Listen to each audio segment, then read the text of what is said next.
맨시티의 구단주 만수르는 이번 경기를 보고 당황했을 것이다. 지난 몇 년간 자신이 가장 영입을 원했던 선수가 상대팀에서 맨시티를 무너뜨리고 있었기 때문이다. 만수르 구단주는 갖고 싶어하는 선수는 반드시 데려와야만 성이 차는 성격이다.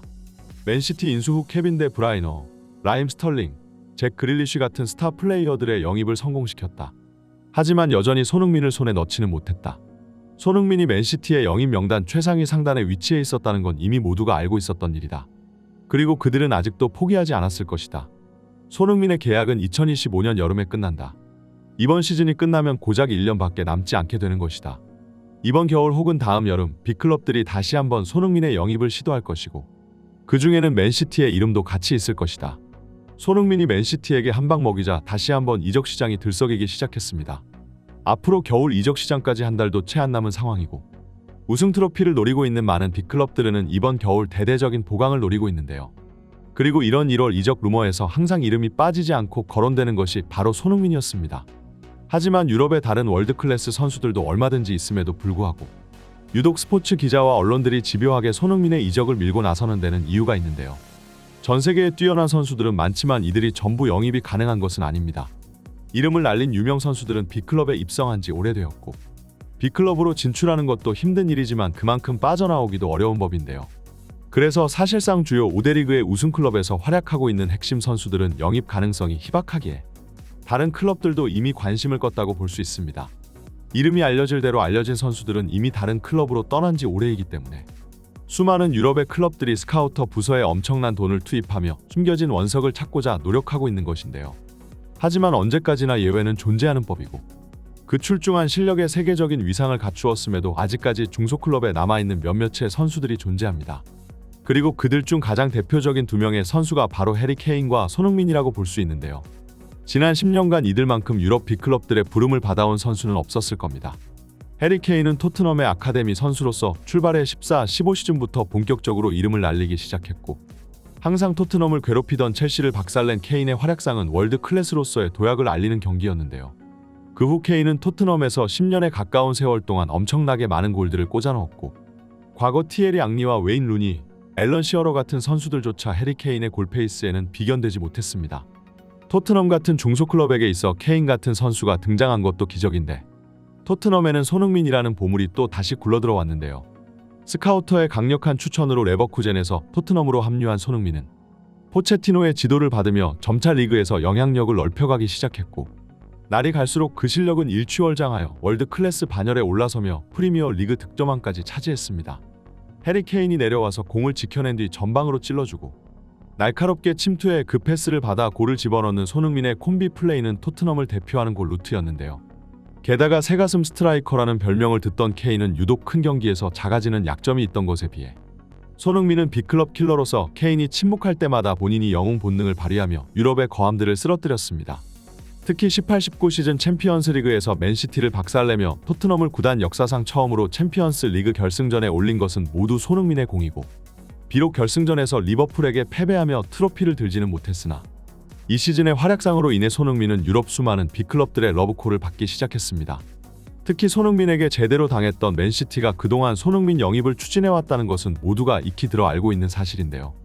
맨시티는 예전부터 자신을 무너뜨린 상대의 핵심 선수들을 빼오는 전략을 사용하고는 했습니다. 기본적으로 실력은 의심할 바가 없으며 핵심 선수를 빼오는 만큼 상대의 전력은 약화되고 그만큼 맨시티는 챔피언스 리그 무대에서 적수가 사라지게 되는 건데요. 과거 AS 모나코에게 패배했을 때도 맨시티는 모나코 최고의 미드필더인 베르나르도 실바를 데려왔고 리그에서 토트넘의 워커에게 번번이 자신들의 공격이 막히자 그 당시 5천만 파운드라는 역대급 이적료를 지불하며 카일 워커를 영입했습니다. 그리고 이 두 선수는 아직까지도 맨시티에서 주전으로 활약하며 수많은 트로피를 쓸어 담았는데요. 이처럼 맨시티는 챔피언스 리그에서 자신들을 무너뜨린 손흥민의 영입을 간절히 원하고 있었고 특히 맨시티의 구단주 만수르는 클럽의 브랜드 가치를 올려줄 수 있는 스타 플레이어의 영입을 가장 선호했었기 때문에 그 당시 맨시티에게 부족한 골 결정력을 채워줄 수 있으면서도 이미 세계적으로 위상을 떨치고 있는 손흥민은 맨시티에게 가장 적합한 공격수였는데요. 실제로 맨시티는 이적 시장마다 손흥민에게 수차례 접근하며 영입을 시도했으나 토트넘의 레비 회장은 엄청난 이적료를 요구하며 맨시티에 관심을 물리쳤습니다. 만수르 구단주는 자신의 사비를 털어서라도 손흥민을 데려오고 싶었겠으나 사실 만수르 구단주가 첼시의 로만 아브라모비치처럼 클럽 행정에 깊게 관여하는 성향의 구단주는 아니고 그 자리에 대신 클럽을 이끌 수 있는 경영자를 앉히며 구단의 운영을 맡겼는데요.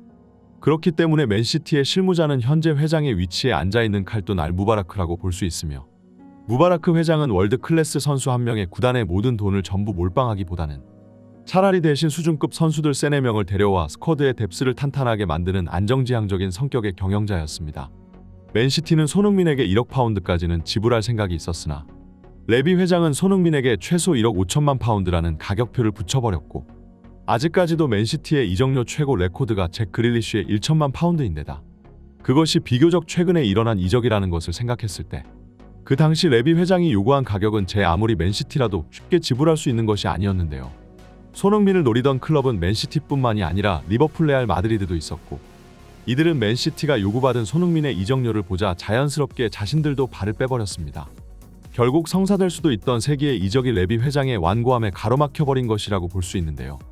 그 후 맨시티는 손흥민 없이 스털링 제수스와 같은 선수들로 시즌을 치러야 했고 매번 케빈 데 브라이너의 꿀같은 패스들을 날려먹는 이들의 결정력은 맨시티 팬들이 계속해서 손흥민 영입을 요구하는 이유였습니다. 하지만 어쨌든 맨시티는 이런 공격수들을 데리고도 성적을 냈고 결국 최근 엘링 홀란드라는 걸출한 스트라이커를 데려오면서 마침내 길고 길었던 공격수 가뭄을 끝내버렸는데요.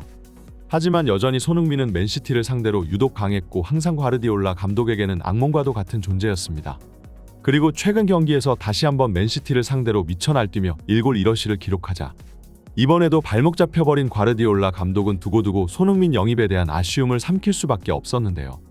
손흥민은 92년생의 나이로 슬슬 황혼기에 접어들고 있는 시기이지만 신체 능력이 저하되기는커녕 오히려 날이 갈수록 더욱 몸을 더 노련하게 활용해 마치 전성기가 절대 끝나지 않을 것만 같다는 인상을 팬들에게 주고 있습니다. 많은 축구 팬들은 손흥민이 레알 마드리드의 루카 모드리치처럼 거의 40살에 가까운 나이까지도 월드 클래스 기량을 유지할 것만 같다는 반응을 보이고 있는데요. 그리고 손흥민의 활약이 지속되자 30살이 넘은 나이에도 다시 이적설이 불이 붙기 시작했습니다. 손흥민의 계약은 현재 2025년까지고 이번 시즌이 끝나면 딱 1년이 남게 되기 때문에 선수 입장에서 이보다 더 좋은 적기는 없을 텐데요. 물론 토트넘은 손흥민을 무슨 일이 있어도 붙잡고 싶겠지만 레비 회장은 이미 케인을 지키는데 실패했고 이번에도 손흥민의 이적을 가로막는다면 한 푼도 받지 못하고 자유계약으로 선수를 풀어줄 위험이 있습니다. 결국 다가오는 1월 혹은 다음 여름 유럽의 주요 클럽들이 손흥민에게 접근하며 남은 전성기를 자신들의 팀에서 보내기를 기대하고 있는 상황인데요. 이적 시장이 본격적으로 열리지 않았기 때문에 이 모든 것은 관심 단계이고 과연 이들이 레비 회장의 이적료 요구를 맞춰줄 수 있을지는 의문이나 만약 이번 이적이 성사된다면 우리는 다시 한번 챔피언스 리그 무대에서 손흥민을 볼 수 있을지도 모릅니다. 손흥민 선수가 아무쪼록 다가오는 이적 시장에서 최고의 선택을 내리기를 기원하며 이번 영상을 여기서 마치겠습니다. 오늘의 소식은 여기까지입니다. 좋아요와 구독 한 번씩 눌러주시면 다음에는 더 나은 영상으로 돌아오겠습니다. 지금까지 풋볼 랭킹이었습니다. 감사합니다.